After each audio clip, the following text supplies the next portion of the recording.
So இயேசு பகல் ஆண்டவருடைய கட்டளைக்கு கடைபிடிக்கணும் அப்படின்னு சொன்னார். அவங்க ஏசப்பா ஒரு படகுல நீங்கள் என்னது அடுத்தவங்க செய்ய விடுவாங்களோ அதையே செய்யுங்க, உங்களுக்கு செய்யணும் எனக்கு அதையே செய்யுங்க.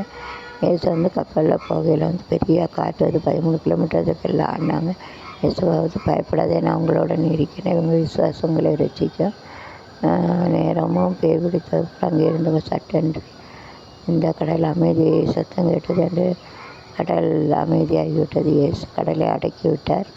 தண்ணீர் அமைதியாக இருந்த நம்முடைய வாழ்க்கை பிடிக்கிற கஷ்டங்களும் அர்த்தங்களும் இயேசு பார்க்கிற நம்பிக்கை நிகழ்வு. இயேசு நினைச்சான அந்த சந்தர்ப்பம் ஆவிகளை குறித்து நம்பிக்கையாக இருக்க ஆவிகள் இயற்கை கடலை கொத்தளிவு கூட அவற்றை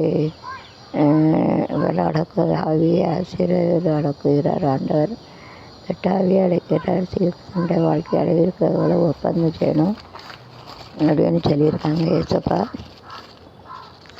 so 15 meter is gone. So Jesus told அடங்கு அப்படின்னு சொல்லியிருக்காரு.